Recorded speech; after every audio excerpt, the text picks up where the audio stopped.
She whispered through tears on the restaurant floor. "Please don't push me down again." The billionaire who shoved her just smirked. What she didn't know, the quiet man watching from the corner table was the most feared mafia boss in the city. And he just decided no one would ever push her down again. The crystal chandelier above table 14 needed dusting. Ana Martinez noticed it as she balanced 4 plates of sea bass on her forearm, weaving through the Friday night crowd at Le Bernardin Palace. In her 2 years serving Manhattan's elite, she'd learned to spot imperfections: the smudged wine glass, the crooked fork, the chandelier that dulled the sparkle in a millionaire's champagne. She'd learned to stay invisible too. "Excuse me, miss?" An older woman at table 9 waved a jeweled hand. "Another bottle of the Chateau Margaux." "Right away, ma'am." Anna smiled, delivered her sea bass plates, and hurried toward the wine cellar entrance near the kitchen. The restaurant hummed with laughter and clinking glasses. Somewhere, a man proposed. Somewhere else, a business deal died over dessert. Anna moved through it all like a ghost in a black vest and white shirt. She didn't see Ethan Caldwell until it was too late. The collision happened in the narrow corridor between the bar and the dining room. Anna, carrying a crystal water pitcher she'd just refilled, turned the corner at the exact moment Ethan stepped backward from his table, phone pressed to his ear, not looking. The physics were simple. The outcome was not. Water arced through the air in slow motion, or maybe that's just how Anna remembered it later. The pitcher slipped from her hands as she stumbled.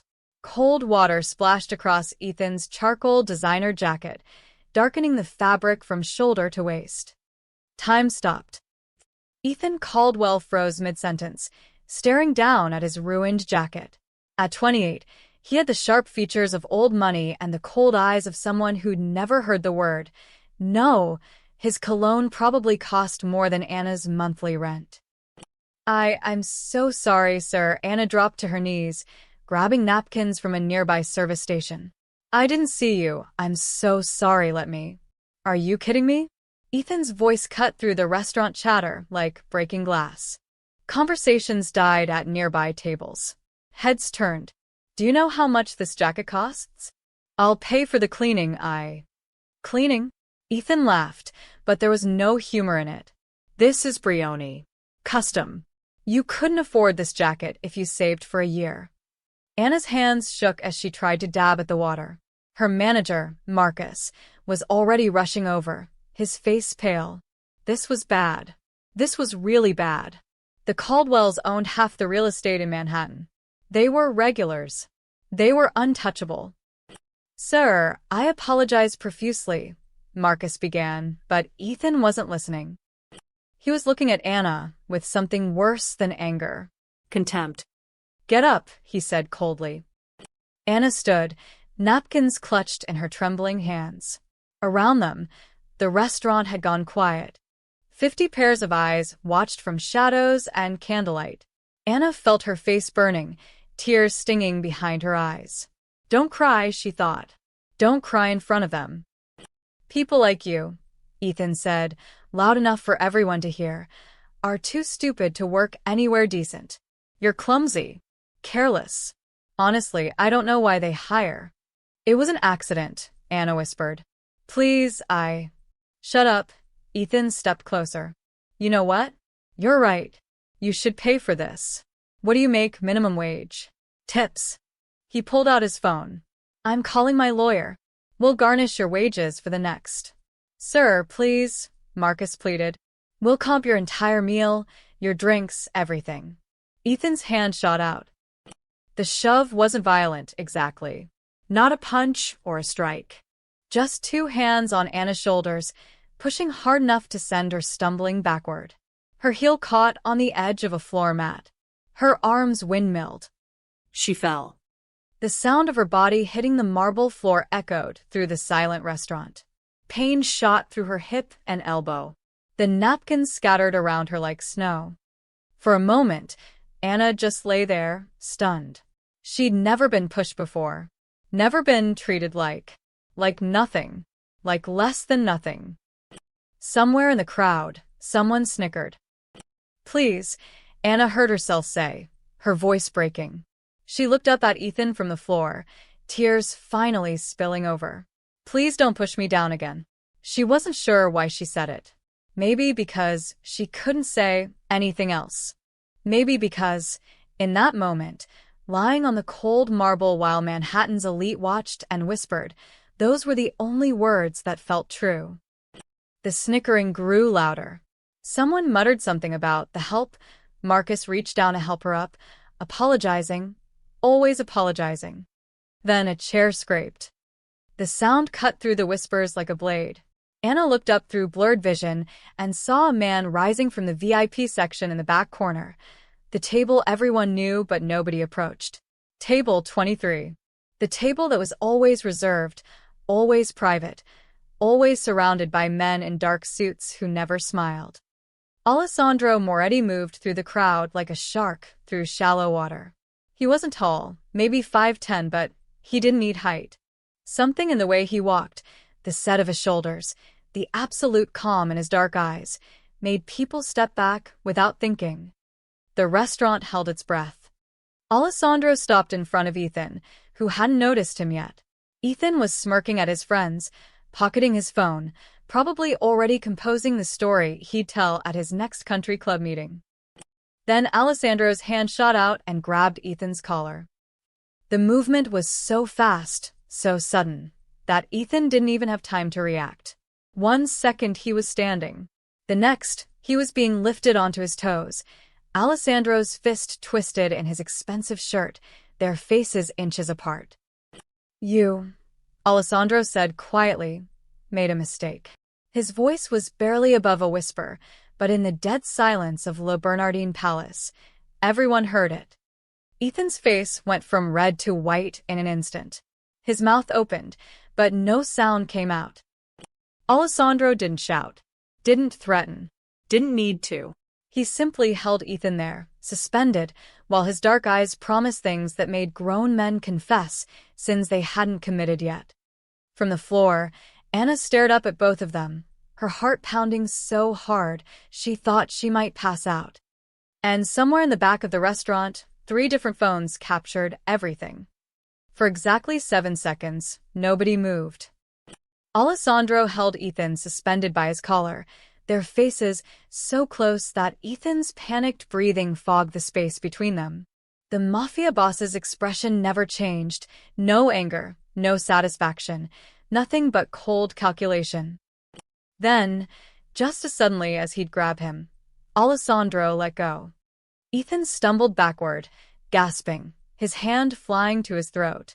His face had gone from white to a sickly gray.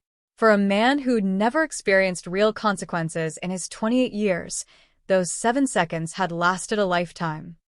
"Mr. Caldwell," a voice cut through the tension. 3 men in expensive suits materialized from somewhere in the crowd. Ethan's bodyguards, his father's men, the people paid to keep him safe. They'd been too shocked to react at first. Nobody grabbed Alessandro Moretti. Nobody touched the Caldwells. These 2 facts couldn't exist in the same universe. But they just had. "We're leaving," the lead bodyguard said firmly, positioning himself between Ethan and Alessandro. His hand hovered near his jacket, not quite reaching for a weapon, but the threat was clear. Alessandro didn't even glance at him. He adjusted his own jacket cuffs, completely unbothered, as if he'd just swatted a fly instead of publicly humiliating one of Manhattan's most powerful heirs. "Smart choice," Alessandro said quietly. Ethan's friends scrambled to gather his things, his phone, his wallet, his dignity. One of them threw cash on the table, far more than their bill required. They weren't paying for dinner. They were paying to leave alive. "This isn't over," Ethan managed to choke out, but his voice cracked on the last word. His hand still trembled at his throat. Alessandro finally looked at him, really looked at him, and smiled. It was the kind of smile that sent Ethan and his entire entourage backing toward the exit, nearly tripping over themselves.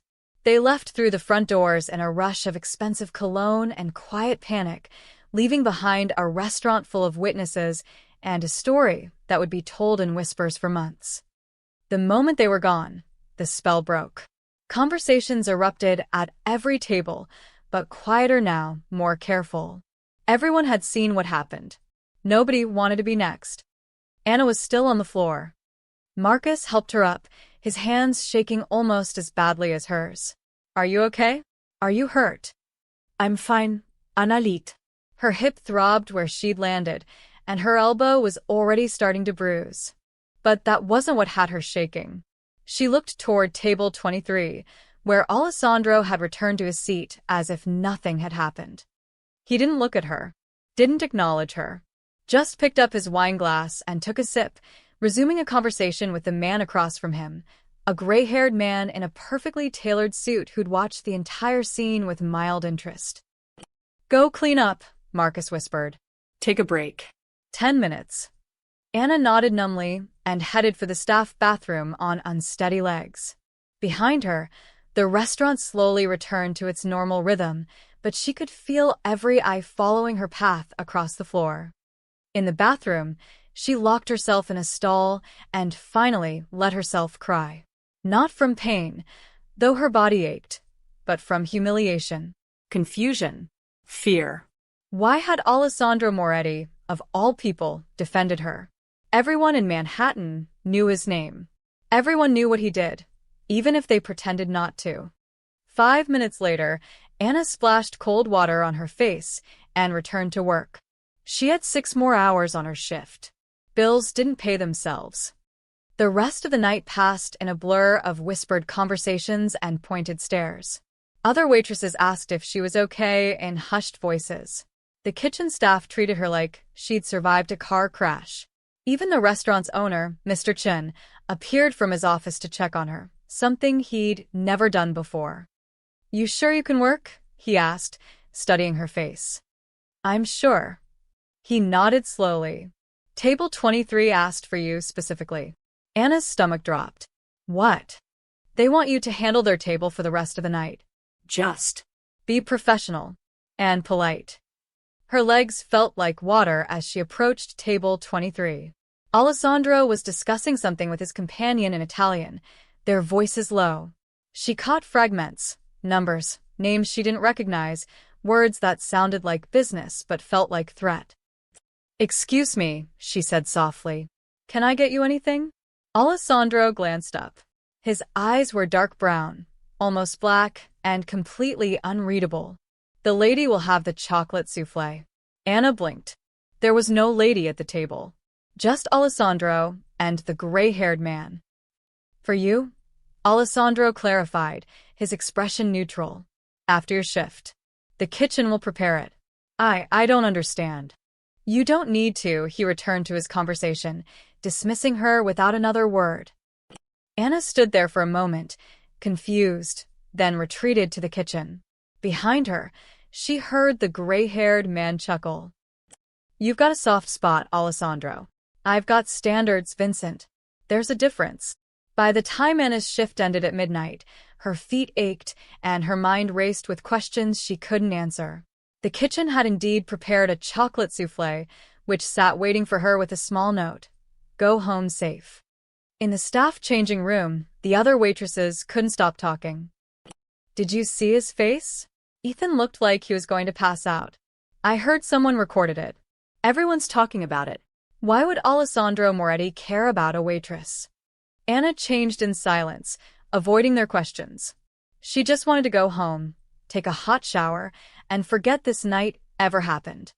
But as she left through the back exit into the cold November air, she noticed a black car idling at the curb. The window rolled down, revealing a man in a dark suit, one of Alessandro's men from table 23. Get in, he said. We'll take you home. I can take the subway. It wasn't a request, miss. Anna hesitated, then climbed into the car. As they pulled away from the restaurant, she caught a glimpse of someone across the street, phone raised, camera pointed at her. The videos, she would learn later, had already begun to spread. Richard Caldwell's Saturday morning began with 18 text messages, 11 missed calls, and a video that made his coffee taste like battery acid. He sat in his penthouse office overlooking Central Park, watching his son get grabbed by the collar for the 4th time. The video quality was excellent. Some society wife with a new iPhone had captured every humiliating second. Ethan's face, pale and terrified. Alessandro's calm, deadly grip. The entire restaurant watching. Sir? His assistant, Jennifer, stood in the doorway, tablet in hand. The PR team is here. Send them in. 3 people filed into his office. Dylan Torres, his head of public relations, Melissa Kim, crisis management specialist, and Robert Hayes, the lawyer who'd made bigger problems than this disappear. They all looked like they'd been awake for hours. Because they had been.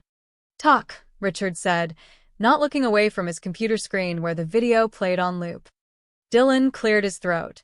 As of 6 a.m., the video has been shared in 73 private group chats among Manhattan's social elite. It hasn't gone public yet. These people know better than to post openly. But everyone who matters has seen it. How bad? Bad, Melissa said bluntly. She opened her tablet. The narrative is forming fast. Here's what people are saying. Why did Alessandro Moretti defend a random waitress? The theories range from her being his illegitimate daughter to his secret mistress. Some think she's connected to another family. Everyone wants to know her name. Richard's jaw clenched. And my son. Silence. Say it. Dylan shifted uncomfortably. They're calling him a coward. A bully. Saying he picked on the wrong person's property. The word hung in the air like poison. Property. They were talking about a waitress like she belonged to Alessandro Moretti and, by extension, making his son look like he'd trespassed on Mafia territory. This is unacceptable, Richard said quietly. The quiet tone was worse than shouting. His staff knew that. Ethan pushed a clumsy waitress who ruined a $5,000 jacket. That's what happened. Instead, everyone's acting like he attacked the Pope. Robert leaned forward. With all due respect, sir, it doesn't matter what actually happened. It matters what it looks like. And right now, it looks like your son publicly humiliated someone under Moretti's protection. Then we change how it looks. Melissa nodded. That's what we're here to do. But we need to move fast. The Hampton Garden Club brunch is tomorrow. The Metropolitan Opera Gala is next week. Every charity event, every board meeting, people will be talking. We need to control that conversation. How? Dylan pulled out a folder thick with papers. We shift the narrative. Make this about the waitress, not Ethan. We paint her as incompetent, careless, possibly unstable. Someone who caused a scene and then played victim when consequences followed. And Alessandro? We don't touch him directly, Robert said firmly. Nobody touches Moretti directly. But we can imply he overreacted. Made a scene over nothing. Maybe even suggest he has questionable judgment when it comes to pretty young women. Richard considered this. It was risky, dancing around a man like Alessandro Moretti. But his family had built an empire on calculated risks. What about the restaurant? He asked. Le Bernardin Palace relies heavily on real estate contracts with luxury developers, Melissa said, reading from her tablet. 3 of their suppliers have outstanding business with Caldwell Properties. We can apply pressure there. Suggest that employing negligent staff creates liability issues. Do it, Richard stood, walking to the window. Below, Central Park stretched out in autumn colors, peaceful and perfect. His city. His territory. I want that waitress terminated by Monday. I want our lawyers to file complaints, public safety, negligence, whatever sticks. And I want the story to be that Ethan was the victim of a dangerous employee and an overreacting crime boss who shouldn't have been in that restaurant in the first place. Sir, Robert said carefully, filing against the restaurant means indirectly challenging Moretti. He's a regular there. I'm aware, Richard turned from the window. But we do it legally. Publicly. Through proper channels. Make it a business matter, not a personal one. Even Moretti has to respect the law. The 3 exchanged glances. They all knew Alessandro Moretti's relationship with the law was complicated at best. What about Ethan? Dylan asked. He should probably lay low for a while. Ethan is going to the Vanderbilt charity polo match this afternoon, Richard said firmly. He's going to smile, Play well and act like nothing happened. The Caldwells don't hide. We don't apologize. We don't run. After they left, Richard stood alone in his office, watching the video one more time. He paused it on Alessandro's face, that calm, calculated expression that promised violence, without saying a word. His phone buzzed. A text from his wife, Catherine, who was having breakfast at the plaza with her social circle. Everyone's talking about last night. I'm handling it, but you need to fix this. Now. Another text, this one from his business partner. Board meeting Tuesday. Investors are asking questions. And another from the mayor's office. We should talk. Richard deleted them all and made a call. This is Richard Caldwell. I want to file a formal complaint against Le Bernardin Palace for employing unsafe staff. I want it public, I want it legal, and I want it today. Across the city, in dozens of luxury apartments and townhouses, Manhattan's elite were having similar conversations over espresso and croissants. At the Whitmore estate, Victoria Whitmore whispered to her daughter, I heard she's his goddaughter from Sicily. At the University Club, Senator Patterson told his colleagues, Moretti never acts without reason. There's more to this story. At a Soho brunch spot, 3 gallery owners debated. Maybe she saved his life once. Maybe she's FBI. Maybe she's nobody, and that's what makes it interesting. Everyone had a theory. Nobody had answers. And in a small studio apartment in Queens, Anna Martinez woke up to 47 missed calls and a sinking feeling that her life had just become very, very complicated. Her phone buzzed again. Unknown number. The text was simple. Don't go to work today. Anna stared at it, her hands shaking. Everything was spinning out of control, and she didn't even understand why. Alessandro Moretti's office occupied the top floor of a building in Tribeca that officially housed an import-export business. The paperwork was legitimate. The taxes were paid. Everything looked clean to anyone who cared to look. Most people knew better than to look too closely. You've seen it, I assume, Vincent Rosselli said, setting an espresso on Alessandro's mahogany desk. Vincent had been Alessandro's consigliere for 15 years, gray-haired, sharp-eyed, and one of the few men alive who could speak to him without fear. Alessandro nodded, watching the video play on his laptop for the 3rd time that morning. The angle was good. Clear audio. He could see the exact moment the waitress, Anna Martinez, according to the file Vincent had already compiled, hit the floor. Could hear the tremor in her voice. Please don't push me down again. He closed the laptop. The Caldwells are moving fast, Vincent continued, settling into the leather chair across from Alessandro. Richard's already got his PR machine spinning. They're planning to make an example of the girl. Pressure the restaurant to fire her, file public complaints, paint her as incompetent and possibly unstable. Unstable, Alessandro repeated, his tone flat. Their words, not mine. Vincent pulled out his phone, scrolling through messages. They're being careful not to mention you directly, but the implication is clear. You overreacted to protect some random woman, which makes you look either irrational or involved. Alessandro's expression didn't change, but Vincent knew him well enough to catch the slight tightening around his eyes. They're also leaning on Le Bernardin Palace, Vincent added. Threatening their suppliers, questioning their insurance policies, making noise about safety violations. Chun is nervous. He called this morning asking if we wanted him to let the girl go quietly. What did you tell him? That you'd be in touch, Vincent paused. What do you want to do here, Alessandro? Because from where I'm sitting, this looks like a lot of noise over a waitress you met once. Alessandro stood and walked to the window. Below, Tribeca moved through its Saturday rhythm. Tourists with cameras, couples at cafes, joggers along the Hudson. Normal people living normal lives, completely unaware of the chess game being played above their heads. Tell me about Richard Caldwell, he said. Vincent didn't need notes. Real estate empire built by his grandfather. Legitimate on paper, but he's not afraid to play dirty, bribes building inspectors, pushes out small businesses, has politicians in his pocket. Smart enough to never get caught, arrogant enough to think he's untouchable.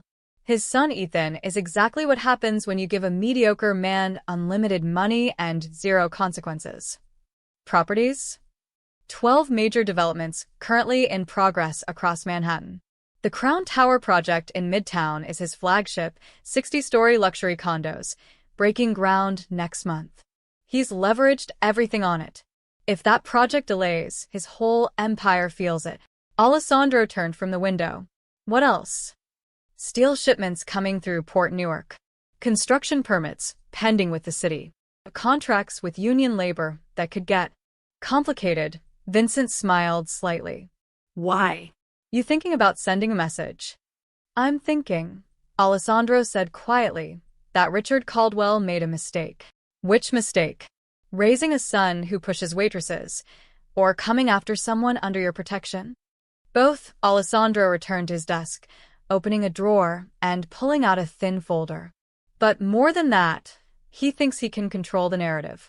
Shape how people see what happened. Make the girl into a villain and his son into a victim. Can't he? Not if the story keeps changing. Alessandro opened the folder, revealing photographs, financial documents, shipping manifests. The Caldwells built their fortune on appearing untouchable. Legitimate. Clean. What happens when people start seeing cracks? Vincent leaned forward, scanning the documents. His eyebrows rose. Where did you get these? I've had them for 2 years. Caldwell tried to buy waterfront property I own in Red Hook. When I declined, he attempted to have the city seize it through eminent domain. I don't forget things like that.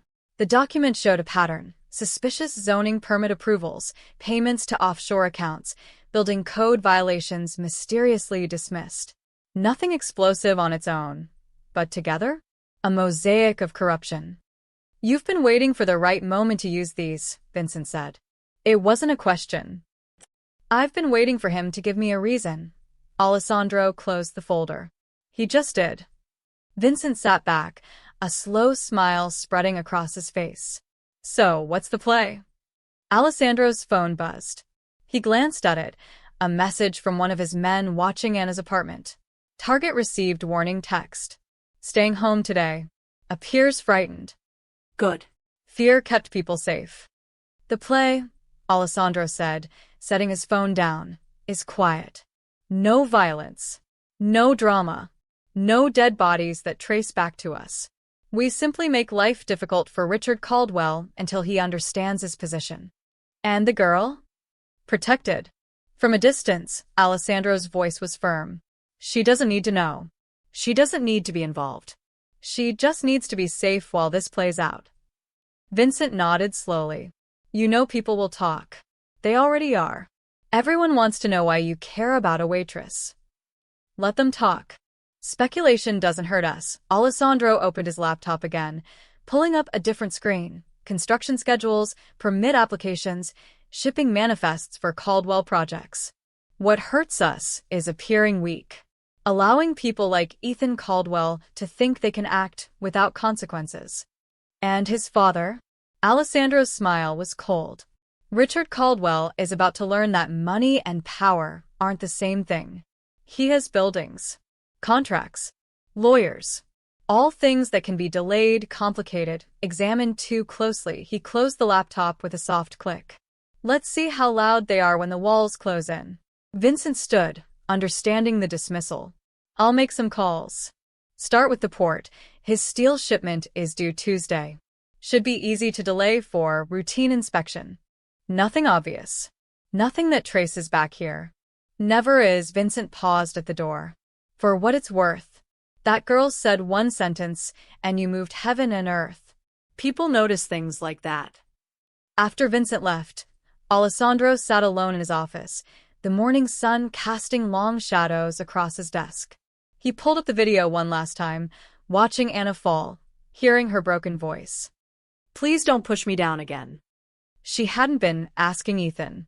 She'd been asking the world. Asking life to stop crushing her just once. To show a little mercy. Alessandro understood that feeling. Had felt it himself, once a lifetime ago in a different city with a different name. He deleted the video and made his first call. By sunset, 3 of Richard Caldwell's construction projects would experience mysterious delays. By Monday, the walls would start closing in. Anna spent Sunday in her apartment with the curtains drawn, ignoring her phone. By Monday morning, she'd convinced herself that maybe things would blow over. Maybe the whole incident would fade like it never happened. She was wrong. The call came at 9 a.m. Marcus, her manager, his voice tight with stress. "Anna, you need to come in. Now. Mr. Chen wants to see you." "My shift doesn't start until." "Now, Anna." The subway ride to the restaurant felt like riding toward an execution. Anna kept her head down, hyper-aware of every glance from other passengers. Did they know? Had they seen the videos? She'd finally looked at her phone last night and found dozens of messages from co-workers, old friends, even her cousin in Chicago asking if she was the waitress. Le Bernardin Palace looked different in daylight, less glamorous, more ordinary. The lunch prep crew was already working inside. Anna entered through the back, avoiding the main dining room, and headed straight for Mr. Chen's office. Marcus met her in the hallway. His expression made her stomach drop. "What's happening?" she asked. "Just let Mr. Chen explain." He wouldn't meet her eyes. Mr. Chen sat behind his desk, looking like he'd aged 10 years since Friday night. 2 other people were in the room, a woman in a sharp gray suit carrying a leather briefcase, and a man Anna recognized as David Park, the restaurant's general manager. "Sit down, Anna," Mr. Chen said quietly. She sat. Her hands were already shaking. The woman opened her briefcase and pulled out a thick manila envelope. "Miss Martinez, my name is Sarah Winters. I'm the restaurant's legal counsel. What I'm about to show you is serious, and you need to understand the situation we're all in." She spread 3 letters across the desk. Official letterhead. Dense paragraphs of legal text. "As of this morning, Le Bernardin Palace has received formal complaints from Caldwell Properties' legal team," Sarah continued. "They're threatening a lawsuit for negligence, claiming you caused property damage to their client, created an unsafe dining environment, and that the restaurant is liable for employing what they call dangerously incompetent staff." Anna's mouth went dry. "But it was an accident. I bumped into him." "They don't care." David Park leaned forward, his voice strained. "They're also contacting our insurance company, our suppliers, and they've filed a formal complaint with the city health department suggesting we have safety protocol violations." "They're using a sledgehammer to kill a fly," Sarah said, her expression grim. "This isn't about justice. This is about making an example. The problem is they have the resources to make this hurt. Really hurt." Mr. Chen cleared his throat. "Anna, you're a good employee. You've worked here 2 years with no problems. But the Caldwells are putting pressure on us from every angle. Our insurance premiums could triple. Our suppliers are getting nervous. I had 2 investors call this morning asking if we're going to have ongoing legal issues." Anna felt tears burning behind her eyes. "What are you saying?" Silence. "You're firing me." "We don't want to," Mr. Chen said, and he sounded like he meant it. "But if we don't, this restaurant might not survive what they're planning. They want you gone, Anna. They're willing to destroy this entire business to make it happen. That's not fair. I didn't do anything wrong." "Life isn't fair." Sarah's voice was gentle but firm. "This is how powerful people operate. They identify a target, apply pressure, and wait for everyone around that target to fold. You're the target. We're the pressure point." Anna stood on shaking legs. "So what? I just quit? Disappear? Let them win?" "You survive," David said quietly. "That's what you do. Find another job, move on, and count yourself lucky you're not facing worse. Worse than losing my job for being pushed to the floor." Nobody answered. Anna walked out of the office in a daze. Marcus tried to stop her in the hallway, started to say something sympathetic, but she brushed past him. She needed air, needed to think. She burst through the back door into the alley behind the restaurant, gasping like she'd been underwater. This couldn't be happening. She'd worked so hard to build a stable life, left her hometown with nothing, found this job, paid her rent on time, stayed invisible and safe. One accident, One spilled pitcher of water, and everything was collapsing. "You okay, miss?" Anna jumped. Two men stood near a black sedan parked at the mouth of the alley. She recognized them vaguely. They'd been at Le Bernardin Palace on Friday night, sitting at table 23. Alessandro's men. "I'm fine," she said automatically, wiping her eyes. The first man, tall, mid-40s, with a scar above his eyebrow, exchanged a glance with his partner. "Doesn't look fine." "It's none of your business." "Actually," the second man said, younger with dark hair, "it kind of is. We're supposed to make sure you're safe."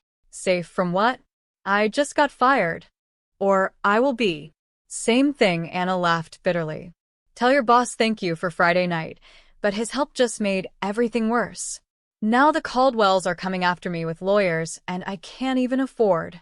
She stopped, realizing she was shouting at Mafia enforcers in an alley.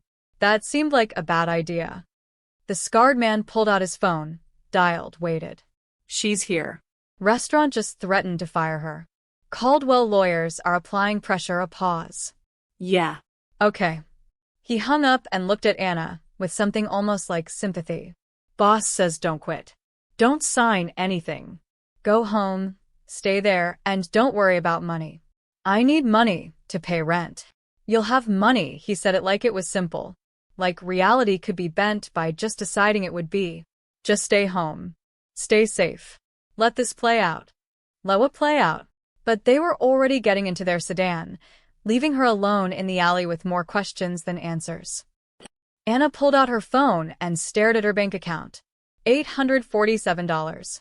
Enough for rent, barely, if she didn't eat much this month. A text appeared from an unknown number. Your rent is handled. Groceries will be delivered tomorrow. Stay home. Anna stared at the message, her heart pounding. What had she gotten herself into? Inside the restaurant, Mr. Chin received his own text. Don't fire the girl. We'll handle the Caldwells. He stared at it for a long moment, then deleted it. Some messages you didn't keep, even if you understood them perfectly. On Tuesday morning, Richard Caldwell's Crown Tower project ground to a halt. The call came at 6:47 a.m. from his site foreman, Tom Brennan, a 20-year construction veteran who didn't panic easily. But his voice was tight. "Mr. Caldwell, we have a problem. The steel shipment didn't arrive." Richard set down his coffee. "What do you mean it didn't arrive?" "It cleared customs Friday. It should have been delivered yesterday. Port Newark says it's being held for routine inspection. They won't give us a timeline." "Routine inspection?" Richard's jaw clenched. "That steel has been sitting there for 3 days. What changed?" "I don't know, sir. They're not saying. Just that it'll be released when the inspection is complete." Richard ended the call and immediately dialed his logistics coordinator. 20 minutes and 4 phone calls later, he had his answer. The steel was fine, the paperwork was fine, but some mid-level port inspector had flagged it for additional review under protocols that nobody seemed to understand. "How long?" Richard demanded. "Could be days. Could be weeks. These inspections don't follow a schedule." Richard threw his phone across his office. It bounced off the leather couch, screen cracking. The Crown Tower was on a tight timeline, investors breathing down his neck, pre-construction sales already promised, media scheduled for a groundbreaking ceremony next week. Every day of delay cost him hundreds of thousands in contractor fees and lost momentum. This was supposed to be his legacy project, the crown jewel that cemented the Caldwell name in Manhattan's skyline. Now it was dead in the water because of a routine inspection. The next call came 2 hours later. His project in Brooklyn, a luxury condo conversion of an old warehouse, had been red-tagged by building inspectors. Structural concerns that needed to be addressed before work could continue. "We passed inspection 3 weeks ago." Richard shouted into the phone. "What structural concerns?" His project manager, Linda Chun, sounded exhausted. "They're saying the original inspection was incomplete. They want independent structural engineers to review the load-bearing walls before we can proceed. That'll take months to schedule." "I know. This is insane. Who ordered this?" "City Building Department. They won't say why. just that it's required. By noon, a third project had hit problems. The electrical permits for his Upper East Side renovation, approved 6 months ago, were suddenly being questioned. The city needed to verify compliance with updated codes before work could continue. Richard stood at his office window, watching the city that suddenly felt like enemy territory. 3 projects. 3 separate problems. All happening within hours of each other. This wasn't coincidence. His phone rang again. His project manager at the Midtown site. Union workers had walked off the job, citing safety concerns that nobody could articulate. Another call. His concrete supplier apologizing profusely, explaining they'd been forced to prioritize other contracts. His order would be delayed indefinitely. Another. The crane rental company needed to reassess their availability schedule. Richard slumped in his chair, staring at the spreadsheet on his screen. Red everywhere. Delays cascading across every project. Millions of dollars bleeding out daily. His door opened without knocking. Only one person did that. Catherine Caldwell stood in the doorway in a Chanel suit, her expression icy. The Vanderbilt Foundation just withdrew our gala sponsorship. They're saying they need to reassess their partnerships given our recent legal complications. What legal complications? We filed a legitimate complaint against a restaurant. That's not how they see it. Catherine closed the door and sat across from him. I had lunch with Patricia Vanderbilt yesterday. She was very polite, very cold. She asked me why we were making such a fuss over a waitress. Why we couldn't just let it go. Because we don't let people disrespect our family. She asked about Alessandro Moretti. Catherine's voice dropped. She asked if we understood what we were doing. Silence filled the office like smoke. This is him, Richard said quietly. All of this. The inspections, the permits, the delays. Moretti is behind it, obviously. How? These are city agencies, federal port authorities, private contractors. He can't control all of them. Catherine gave him a look that mixed pity with exasperation. Richard, we've lived in this city our entire lives. You know how it works. Money talks, favors get called in, people remember who helped them and who didn't. Alessandro Moretti has been operating here for 20 years. Do you really think he doesn't have hooks in every department, every union, every agency that matters? So what? We just surrender? Back down because some gangster's flexing.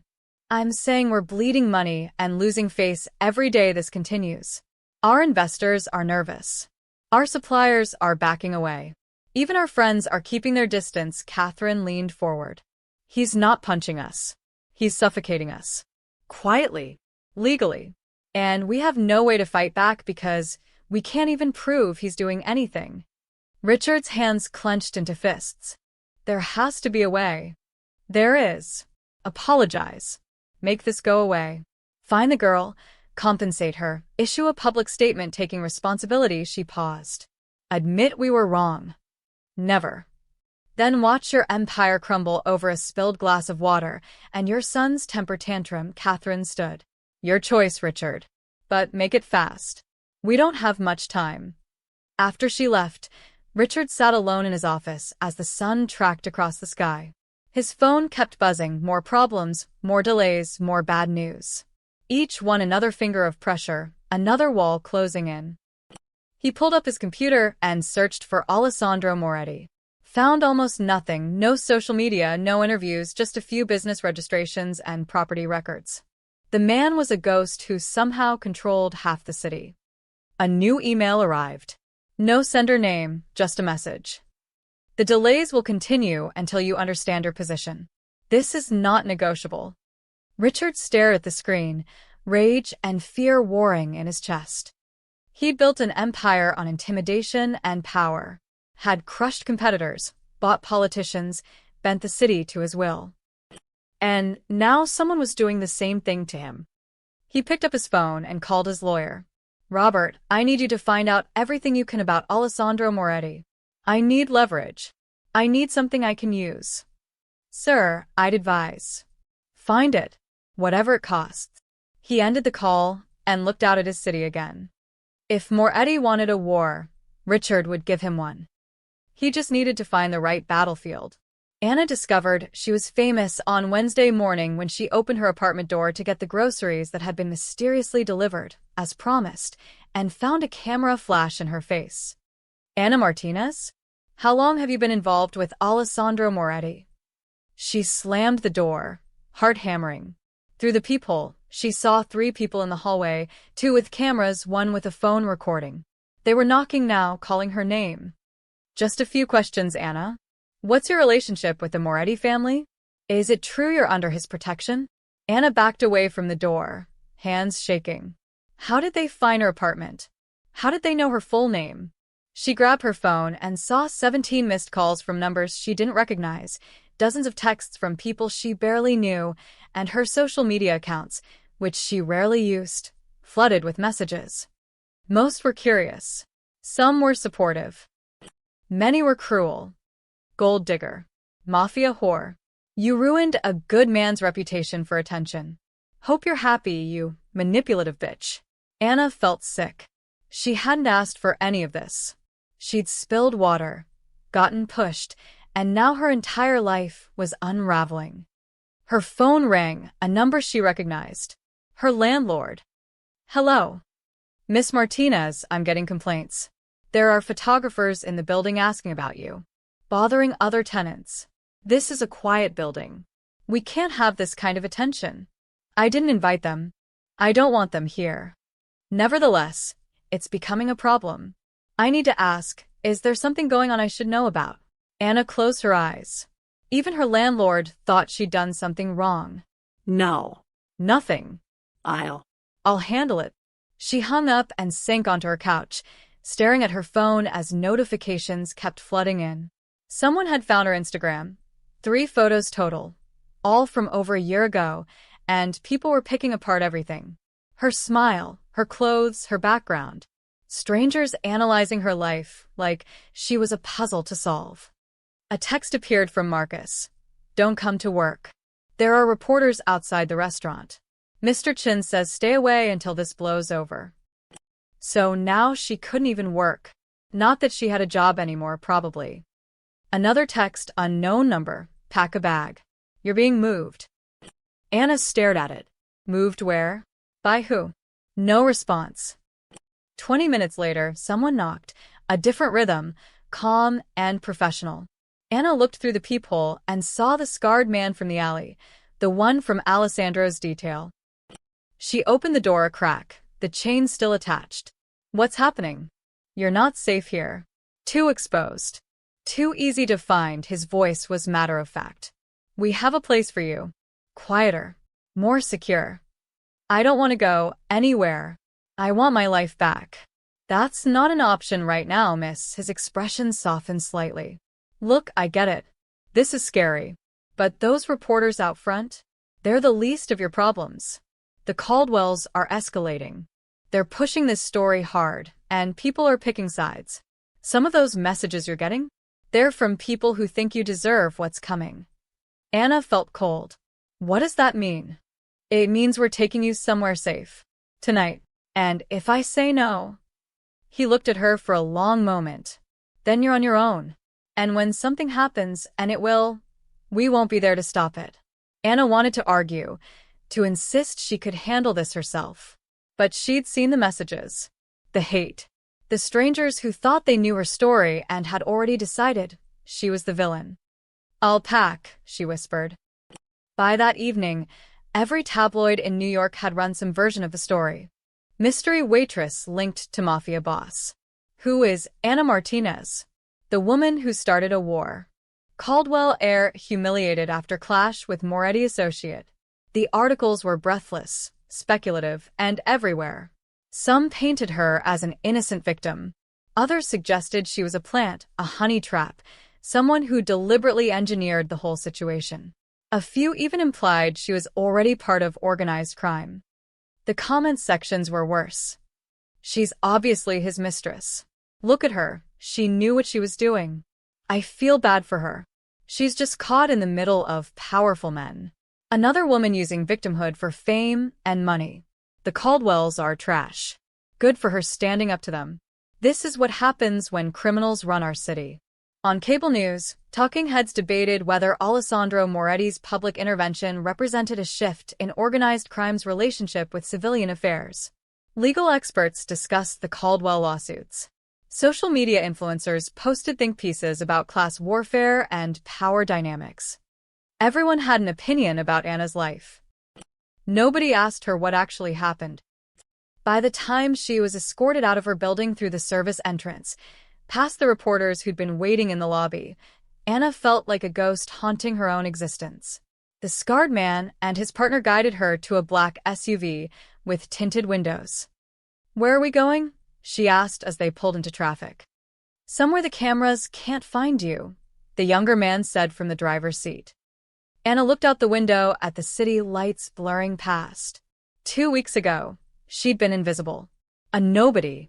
A waitress who paid her rent on time and kept her head down and never caused trouble. Now her face was on the news. Strangers were debating her morals, and she was being hidden away like a fugitive. "I didn't ask for this," she said quietly. "Any of this."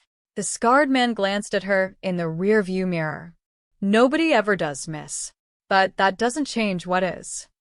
The SUV drove through the night, carrying her away from her apartment, her job, her normal life, carrying her deeper into a world she didn't understand and never wanted to enter. Behind them, the cameras kept flashing. The story kept growing. And somewhere in his Tribeca office, Alessandro Moretti watched the news coverage with cold satisfaction. Richard Caldwell wanted a public battle. He'd given him one. Now, everyone would see what happened when you pushed the wrong person down. The Caldwell Properties press conference was scheduled for Thursday at 10 a.m., held in the gleaming lobby of their flagship building on 5th Avenue. Richard had orchestrated every detail: the lighting, the backdrop, the carefully selected journalists who'd been promised exclusive follow-up interviews. Ethan sat beside his father at the polished oak table, wearing a perfectly tailored navy suit and an expression of wounded dignity. They'd rehearsed this for hours. Dylan Torres had coached him on body language, tone, when to pause for effect. "Look sincere," Dylan had instructed. "Not angry, hurt, disappointed. You're the victim who just wants to move forward." Now, facing 24 cameras and twice as many reporters, Ethan kept his hands folded on the table, his posture relaxed but attentive. Exactly as practiced. Richard spoke first, his voice measured and grave. "Thank you all for coming. My family doesn't typically engage in public disputes, but recent events have forced us to address serious allegations and misrepresentations." He paused, letting the weight settle. "Last Friday evening, my son Ethan experienced what should have been a minor incident at a restaurant, an employee's carelessness that resulted in property damage. What followed has been a coordinated campaign of defamation and intimidation that we can no longer ignore." A reporter's hand shot up. Richard nodded. "Are you referring to the video of your son pushing a waitress?" "I'm referring to a video that shows one brief moment without context," Richard corrected smoothly.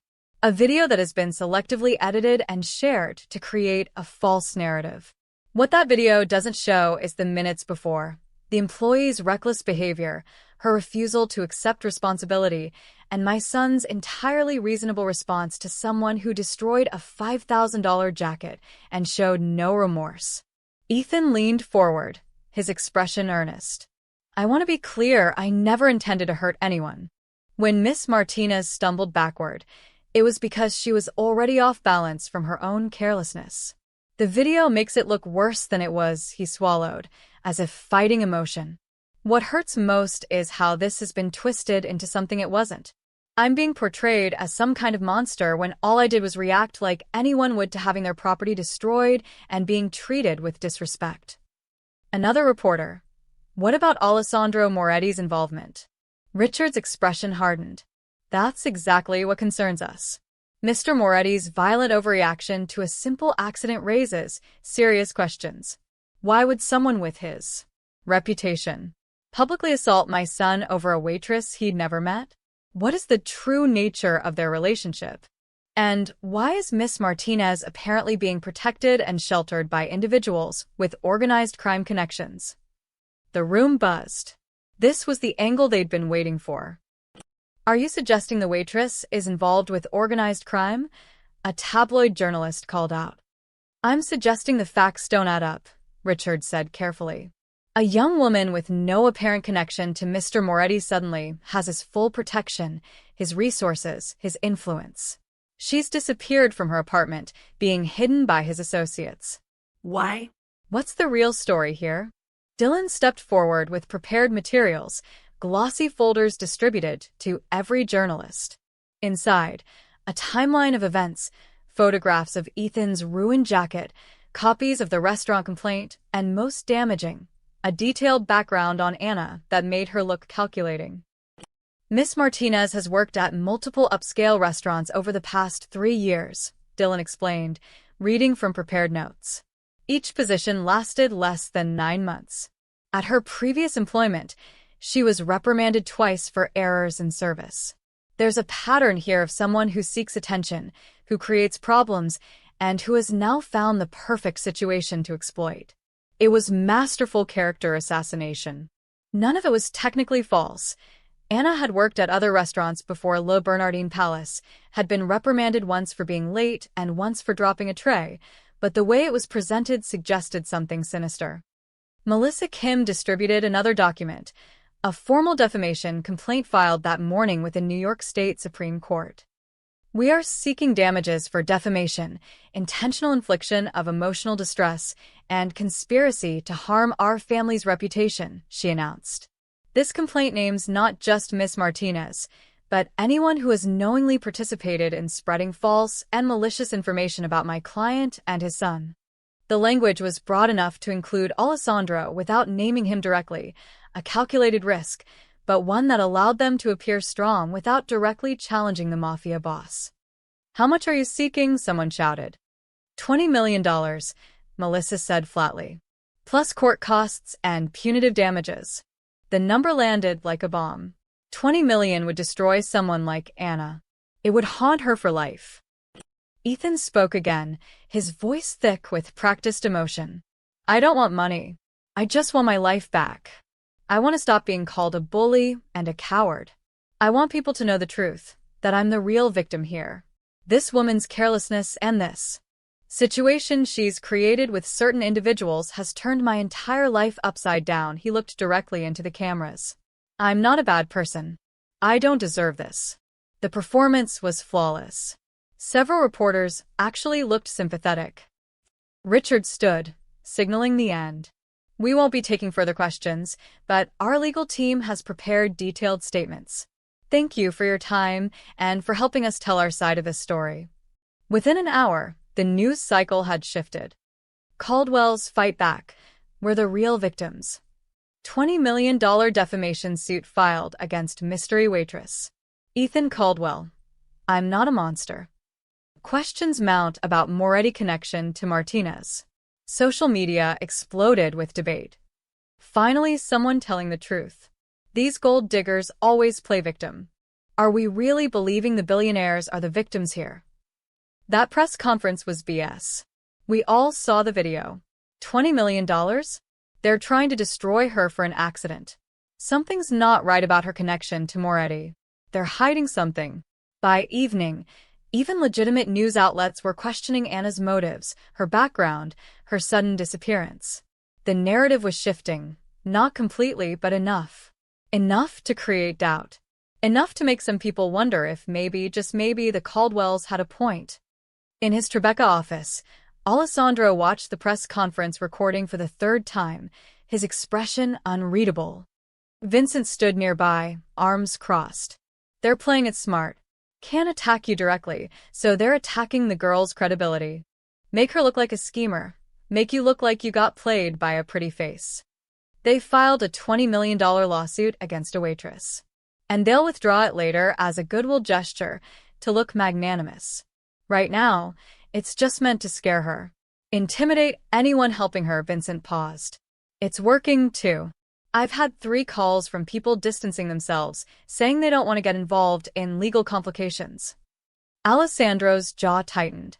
Richard Caldwell thinks he can control the narrative by playing victim, by making this about doubt and questions instead of what actually happened. Can he? Alessandro stood, walking to his window. The city lights flickered in the darkness below. No, he said quietly, because doubt works both ways. And he's built his entire empire on appearing legitimate. Clean. Above reproach. He turned back to Vincent, his expression cold. Let's show them what's really underneath. The first package arrived at the New York Times on Friday morning. Jennifer Walsh, investigative reporter with 15 years covering city corruption, almost tossed it in the recycling. No return address, plain manila envelope, the kind cranks used to send conspiracy theories and grainy photos of UFOs. But something made her open it. Inside, a USB drive and a single type note. The Caldwells aren't who they claim to be. Everything you need is here. Verify it. Jennifer plugged the drive into her computer. Her eyes widened. Zoning permit applications with handwritten notes in the margins, dollar amounts, dates, initials. Building inspection reports that had been filed showing violations, then mysteriously replaced days later with clean versions. Bank statements showing wire transfers to offshore accounts in the Cayman Islands, each transfer coinciding with a major permit approval or rezoning decision. Holy shit, Jennifer breathed. She spent the next hour cross-referencing everything. The documents were real. She could verify the permit numbers, the dates, the officials involved. Someone had handed her a roadmap to systematic corruption spanning 5 years. By noon, 3 other major outlets had received identical packages. The Washington Post's New York bureau chief opened his to find detailed records of Caldwell Properties bribing city council members to approve zoning changes that displaced low-income residents. Names, amounts, email correspondence that made it impossible to deny. The Wall Street Journal got financial documents showing money laundering through shell companies, luxury properties purchased with cash, held for months, then sold at suspicious losses that magically reduced the Caldwells' tax burden. Bloomberg received evidence of Caldwell Properties manipulating building code enforcement, paying inspectors to ignore violations at their sites while red-flagging competitors' projects. Every package included the same note, verify it. And they did. By Friday evening, Jennifer Walsh had confirmed enough to run with the story. Her editor initially hesitated. The Caldwells had powerful lawyers and deep pockets, but the documentation was too solid to ignore. The article went live at 11 p.m. Caldwell Empire built on corruption. Internal documents reveal years of bribery, money laundering. The opening paragraph pulled no punches. Caldwell Properties, one of Manhattan's most prominent real estate developers, has systematically bribed city officials, manipulated building inspections, and laundered money through offshore shell companies, according to internal documents obtained by the Times. The evidence suggests a pattern of corruption dating back at least 5 years, touching dozens of projects across New York City. The story included photocopies of damning documents, carefully redacted to protect sources, but clear enough to show authenticity. Bank transfers with handwritten notes like ZB approval, final payment, and inspector handled proceed, email chains discussing the usual arrangements for permit approvals. Within an hour, the other outlets published their versions. Each one added new details, new evidence, new angles. Together, they painted a devastating picture. Richard Caldwell's phone started ringing at midnight. Have you seen it? Catherine didn't bother with hello. It's everywhere. The Times, the Post, Bloomberg. They have our financial records, Richard. They have everything. Richard sat in his home office in his pajamas, laptop open, watching his empire collapse in real time. The articles were being shared thousands of times. Cable news was already preparing emergency segments. His carefully constructed press conference from yesterday, Ethan's wounded dignity, the defamation lawsuit, their victim narrative, was being obliterated. Where did they get this? He whispered. Does it matter? It's out. It's verified. The DA's office is going to have to investigate. Richard scrolled through the documents embedded in the Times article. He recognized them. These were from his private files, his secured servers. Only a handful of people had access, and he trusted them all. Which meant someone had stolen them. Or, more likely, given what happened to his construction projects, someone had been planning this for a long time. Alessandro Moretti. He's destroying us, Richard said flatly. You think? Catherine's voice dripped with bitter sarcasm. You pushed a waitress. Our idiot son made a scene, and instead of apologizing and moving on, you decided to wage war with a man who's been operating in this city longer than you've been alive. What did you think would happen? We had to fight back. We couldn't just. You could have done nothing. You could have taken the hit, paid the girl to go away, and this would have been forgotten in a week.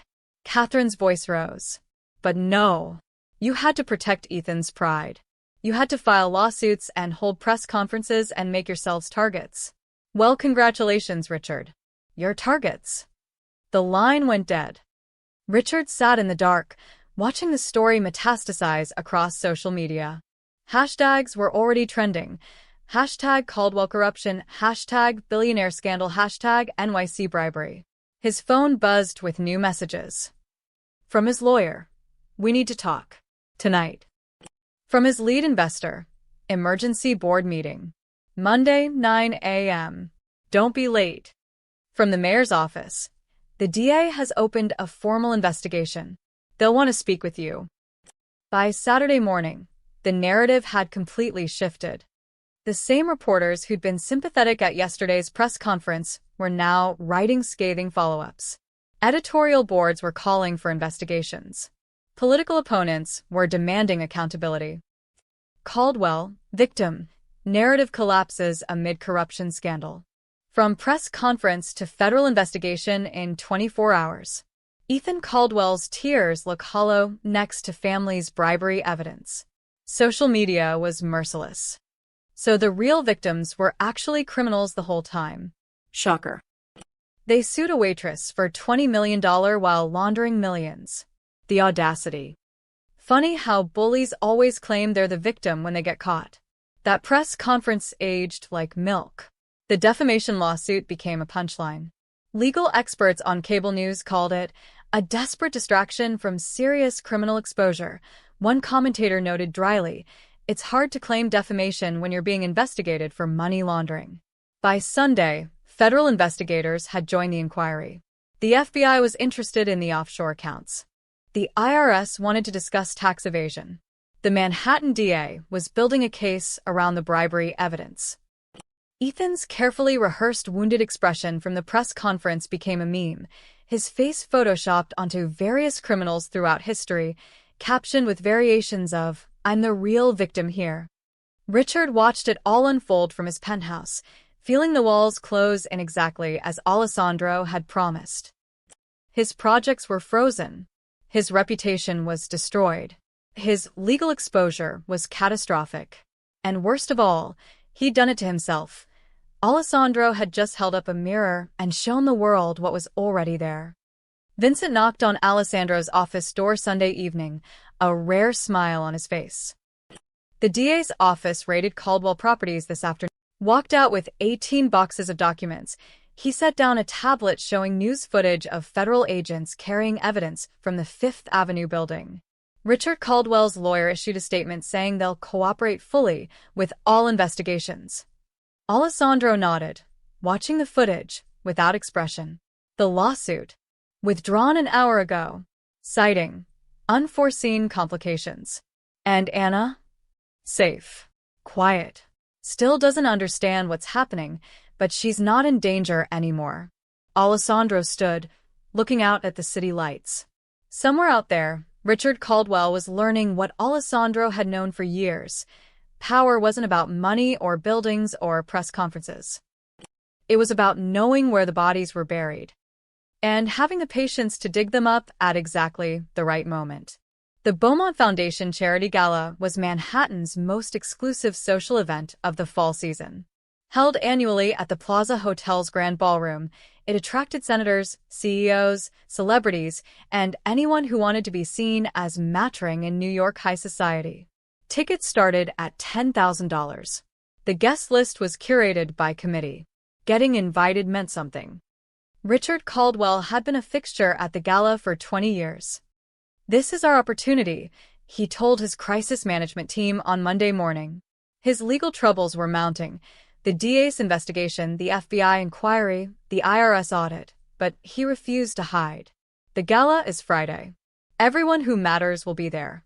We make an appearance, we show we're not running scared, and we remind people that the Caldwell name still means something in this city." Dylan Torres looked skeptical. "Sir, with respect, your approval ratings are in the basement right now. The corruption story is everywhere. Showing up at a society gala might look tone-deaf." "Not showing up looks like guilt," Richard countered. "We go, we're gracious, we write a big check to charity, and we demonstrate that we're cooperating with investigations while maintaining our innocence. It's about controlling optics." Melissa Kim nodded slowly. "The Beaumont Foundation hasn't withdrawn your invitation. That's significant. It means they're not ready to completely cut ties. If we handle this right, it could be the first step toward rehabilitating your image." Exactly. Richard stood, adjusting his cufflinks. "We've taken hits. Bad ones. But we're not out. The Caldwells don't quit." What Richard didn't know was that the Beaumont Foundation had received a very generous anonymous donation that week. $5 million, donated through a nonprofit arts foundation that listed no board members and operated out of a building in Tribeca that also housed several import-export businesses. The foundation's director, Margaret Beaumont, was many things: philanthropist, socialite, former museum curator, but she wasn't stupid. She knew who'd sent the money. She also knew that such generosity came with unspoken expectations. When her assistant asked about adding a last-minute guest to the invitation list, Margaret approved it without question. Anna was sitting in the safe house, a modest but comfortable apartment in a quiet Brooklyn neighborhood, when Vincent Rosselli arrived on Tuesday afternoon. She'd spent the past week in a fog of confusion and fear, watching her life become a news story she couldn't control. "I need to go back to work," she said when Vincent entered. "I can't just sit here forever. I have bills, I have a life." "You have an invitation." Vincent set a cream-colored envelope on the coffee table. Heavy stock, gold embossing. The kind of invitation Anna had seen wealthy customers receive, but never imagined holding herself. She picked it up, hands trembling. "The Beaumont Foundation Charity Gala requests the pleasure of your company." "This is a mistake." "It's not. I'm a waitress. I can't go to something like this. I don't even own a dress fancy enough for." "A dress will be provided," Vincent interrupted calmly. "Transportation, everything you need. You just have to show up." Anna stared at him. Why? "Why would I go? The Caldwells will be there. Everyone will be staring at me. You'll be fine." Vincent sat across from her, his expression gentler than she'd seen before. "Listen, Anna. I know this is overwhelming. I know you didn't ask for any of this. But that gala? It's not really about charity. It's about power. About who matters and who doesn't. About who gets to show their face and who has to hide. I don't care about power. I just want my life back." "This is how you get it back." Vincent leaned forward. "Right now, people are telling your story. The Caldwells painted you as a schemer. The media made you a mystery. Everyone has an opinion, but nobody's actually seen you. You're a ghost. A rumor. Good. I want to be invisible again. You can't. Not anymore. The story's out there." His voice was firm but not unkind. "But you can control how it ends. You can show up at that gala, stand in the same room as the people who tried to destroy you, and let them see that you're still here. Still standing. That they didn't break you." Anna's eyes filled with tears. "I'm terrified." "I know. But here's the thing. You don't have to do anything. You don't have to give a speech or confront anyone or be brave. You just have to stand there." Vincent's eyes held hers. "The rest is already decided." "What does that mean?" "It means you're not alone in this. It means when you walk into that ballroom, you're not just some waitress they can push around. You're under protection. You matter. And everyone in that room will know it." Anna wiped her eyes. looking down at the invitation. The Plaza Hotel. Friday at 7. A world so far from hers it might as well be Mars. What if I say no? Vincent stood, straightening his jacket. Then you stay here, stay safe, and eventually this all blows over.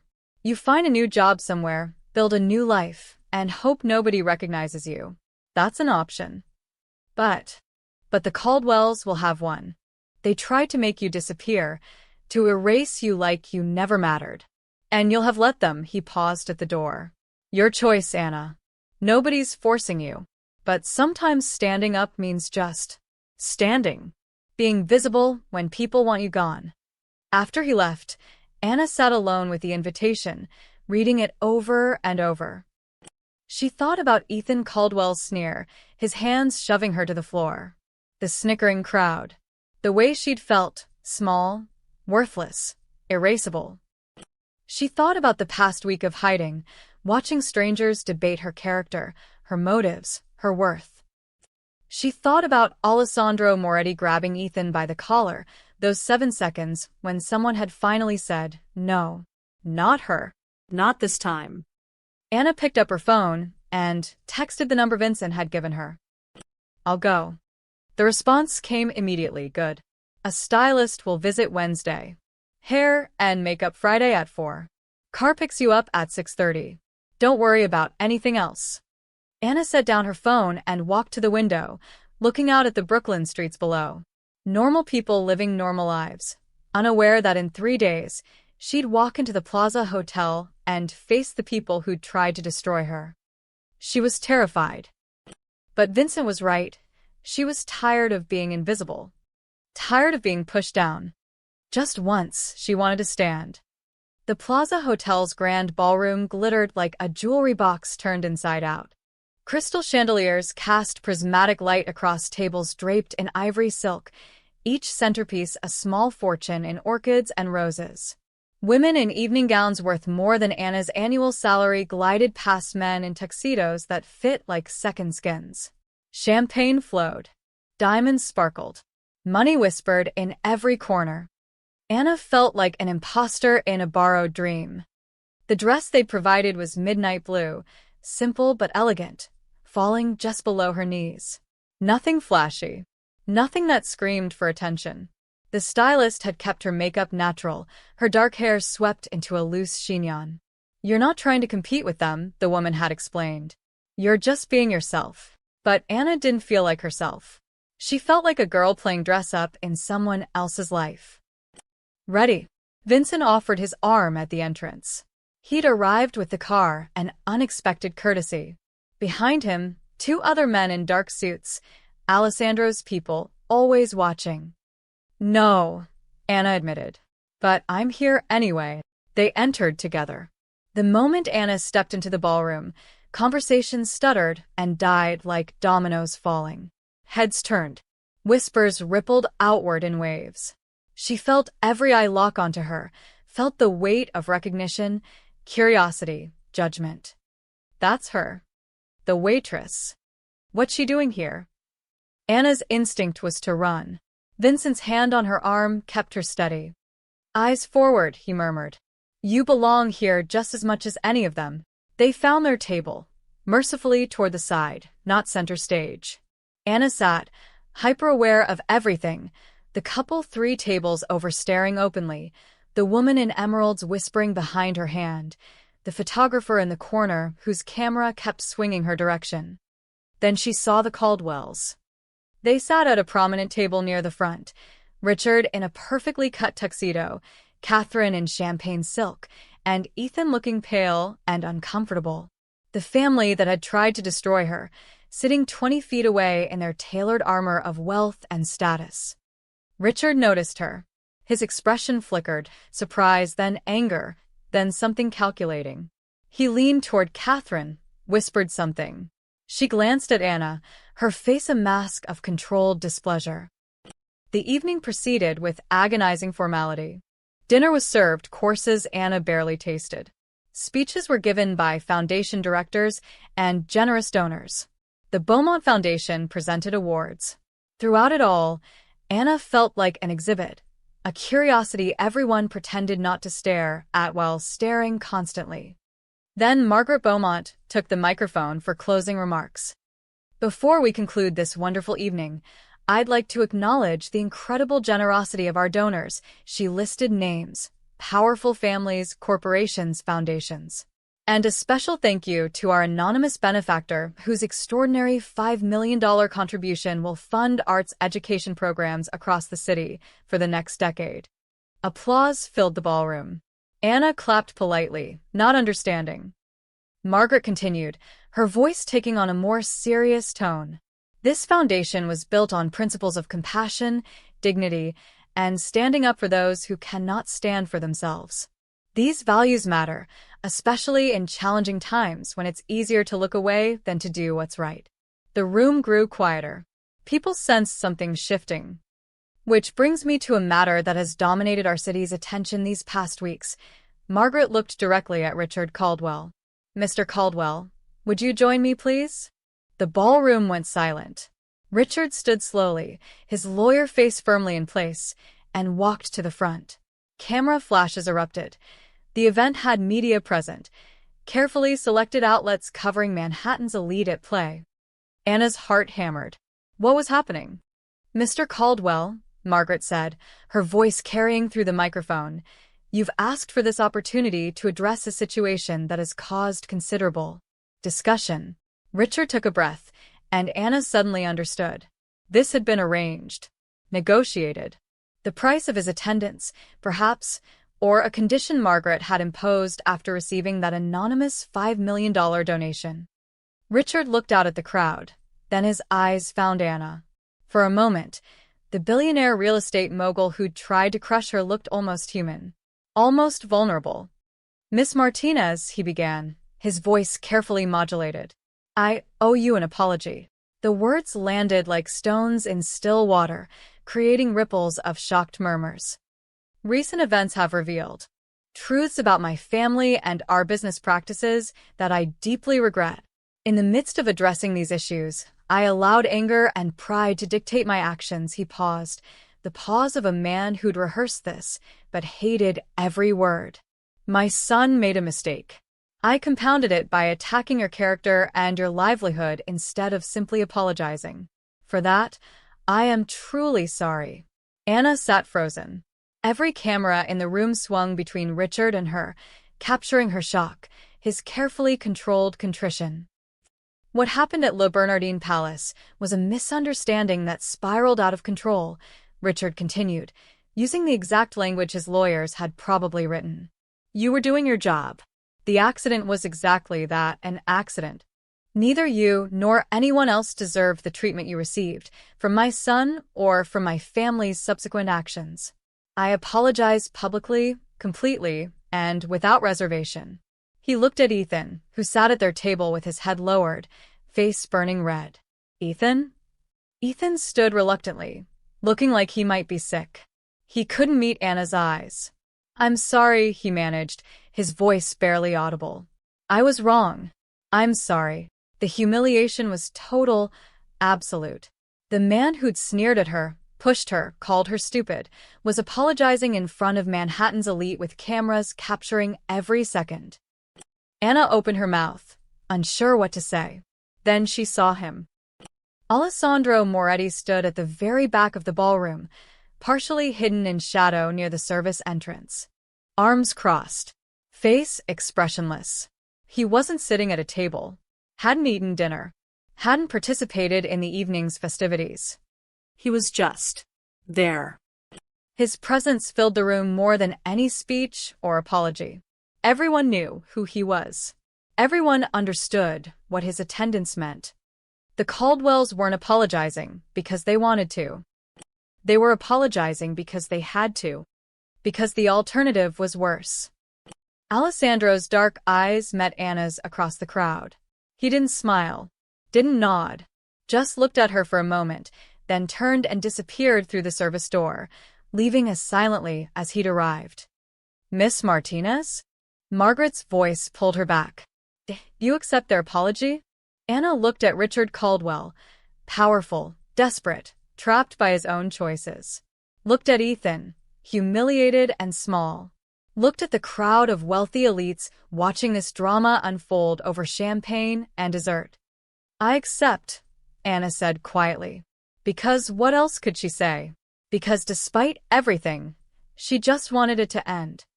Applause erupted, polite and uncertain. Richard returned to his table without meeting anyone's eyes. The evening concluded with awkward small talk and hurried exits. Anna sat in her chair as the ballroom slowly emptied, Vincent standing nearby, and realized something fundamental had shifted. She'd walked in as a victim. She was leaving as something else entirely. 3 days after the gala, Anna returned to Le Bernardin Palace. Marcus nearly dropped his clipboard when she walked through the back entrance in her server's uniform. "Anna? I thought.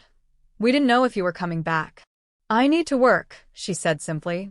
"And last I checked, nobody actually fired me." Mr. Chin emerged from his office, looking relieved and anxious in equal measure. "Anna, welcome back. If you need anything, any accommodations, just let me know." It was strange, being treated like she might break. She was the same person who'd worked here for 2 years, who knew every table number and wine pairing by heart. But everything had changed, and everyone knew it. Her first shift was surreal. The dinner crowd arrived as always, wealthy couples celebrating anniversaries, business dinners lubricated with expensive wine, tourists treating themselves to something special. But when Anna approached tables, something was different. "Good evening, my name is Anna, and I'll be—" "We know who you are," an older woman in pearls interrupted, but her smile was warm. "It's lovely to meet you, dear." Her dinner companion nodded. "What you went through is awful. We're glad you're all right." Anna didn't know how to respond. "Thank you. Can I start you with drinks?" It happened again at the next table. And the next. Customers who would have barely noticed her before now treated her with careful respect, like she was someone who mattered. A few even asked for photos, which Mr. Chin quickly, but politely discouraged. The other servers were different too. Before, Anna had been part of the furniture, another body in the rotation, friendly but forgettable. Now they watched her with a mixture of awe and wariness. Whispered conversations stopped when she entered the break room. Questions hung unasked in the air. Sarah, a server who'd worked there longer than Anna, finally spoke what everyone was thinking. "So, "Are you, connected now?" To them. "I'm just trying to work," Anna said quietly. "But Alessandro Moretti helped me when I needed help. That's all." Anna pulled on her apron. "I'm the same person I was 2 weeks ago. I just want to do my job." Sarah nodded slowly, but the distance remained. Anna understood. She'd become something they couldn't quite categorize. Not quite one of them anymore, but not part of that other world either. Suspended somewhere in between. The Caldwells, meanwhile, had retreated from public view entirely. Ethan's social media went dark. Richard canceled all public appearances.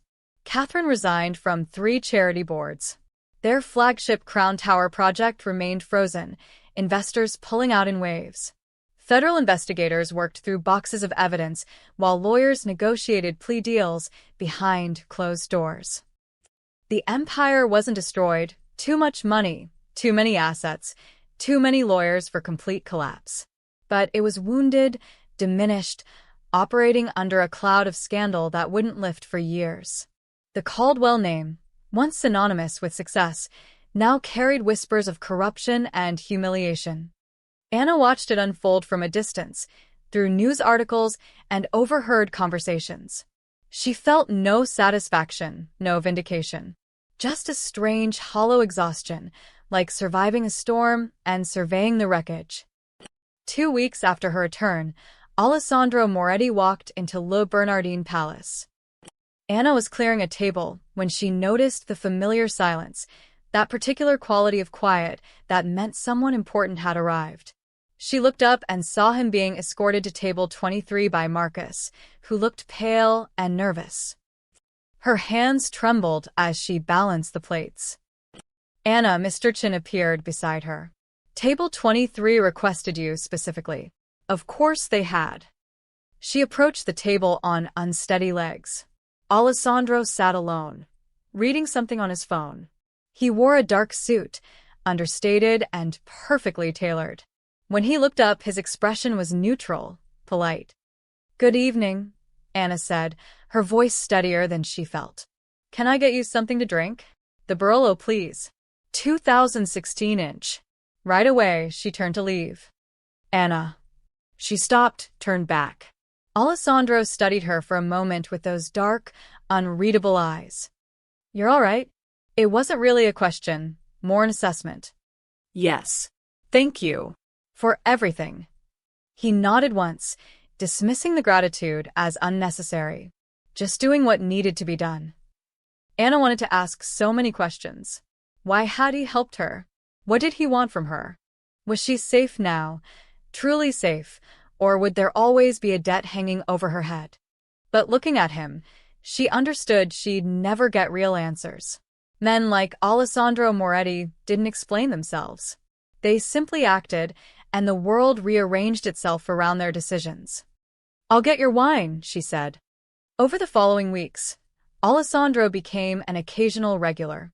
Once, maybe twice a month, always at table 23, always requesting her section. He was polite, tipped well, never lingered too long, never mentioned that night, the videos, the gala, any of it. He was just a customer, and she was just a waitress. Except they both knew better. The city moved on as cities do. New scandals replaced old ones. Different headlines captured attention. The story of the waitress and the Mafia boss faded into Manhattan lore, something people referenced occasionally, a cautionary tale about power and consequences, but no longer breaking news. Anna Martinez returned to her quiet life, or something close to it. She paid her rent on time, worked her shifts, stayed invisible in the ways that mattered. But when she walked through the restaurant now, she walked differently. Head higher, voice steadier. Because she'd learned something fundamental that night on the marble floor when she'd whispered those words, "Please don't push me down again." She'd learned that sometimes the quietest voices carried the furthest. That standing up didn't always mean fighting back.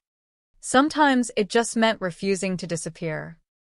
What began with a shove ended with a public power shift, and one waitress's quiet voice changed the city's balance without lifting a finger.